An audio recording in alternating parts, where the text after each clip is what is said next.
Hello, friends. Welcome to today's episode of the Distance Learning Roundtable with the U.S. Distance Learning Association. I'm Hope Katz-Gibbs, very proud to be the communications director at this incredible organization. Today is a very special moment in time when current president, 2023 to 2024, Chuck Sengstock, is passing the baton to our new president, Valary Oleinik, who will be president July 1st, 2024 to 2025. So I would love for you both to just say a few words. Chuck, talk a little bit about your presidency, and Val, tell us a little bit about what you are looking forward to. Thank you so much, Hope. I just had a wonderful time being the president this past year. It was really exciting to see the growth in our organization. Our membership has grown.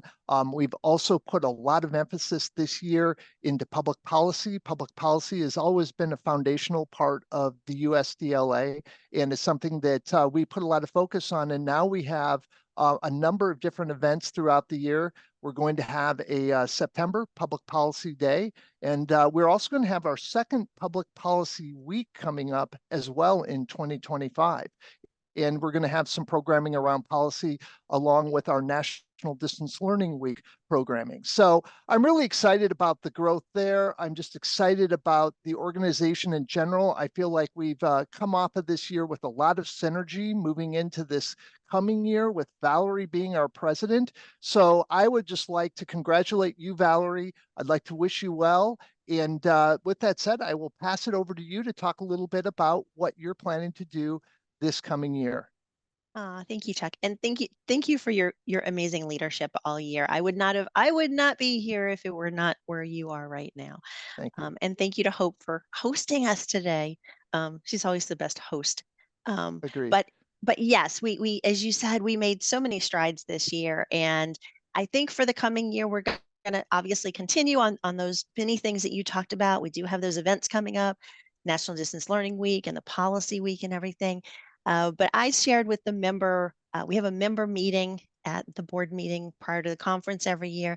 And I shared there that I sort of felt like we're still all kind of recovering, we can say, or adjusting to the post-COVID world.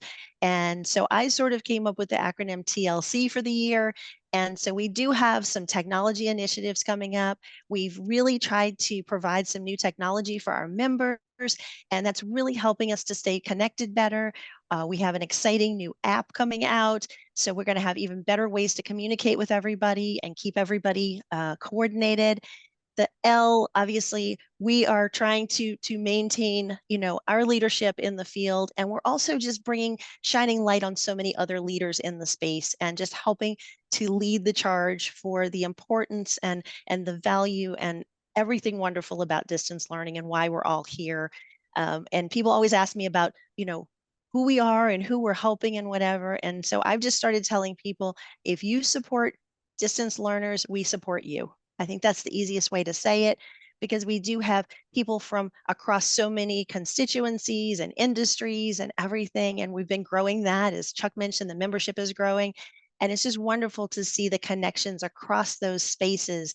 People may not think about, when they come to the conference, some of the best conversations I always see is somebody from maybe higher ed talking to somebody from government, or somebody from pre-K-12 is talking to somebody from corporate, and they're all getting ideas from one another. And that leads to the C, which is, for me, connecting and collaboration. And we've been growing. We have some amazing sponsors who help us to make all of the amazing things we do possible. And so we have new sponsors we've welcomed in, and we continue to grow that. We continue to grow connections and collaborations across the ocean, even with Eden, our friends in the European distance space, and some others. I'm can't name them all right now because I can't remember it's like alphabet soup in my head, all the different acronyms and everything. But we have just really made a lot of effort and a lot of progress toward connecting an ever-growing community of people in the distance learning space. And so I'm just honored to try to fill the shoes that Chuck is stepping out of. And I look forward to seeing what we can do this year.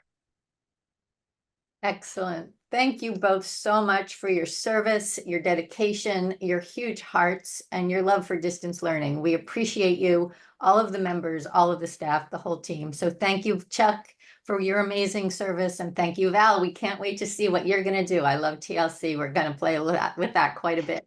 So now in our final moment, can you both hold up your gavels and we'll have Chuck pass it to Val. There it goes. Well, congratulations to you both and thank you. Again, I'm Hope Katz-Gibbs, proud to be the Communications Director for the U.S. Distance Learning Association. Don't hesitate to check us out, usdla.org. Next conference is June 23rd to 26th. We're thinking it might be in St. Louis, but stay tuned for more details. Thank you all. We'll talk to you soon.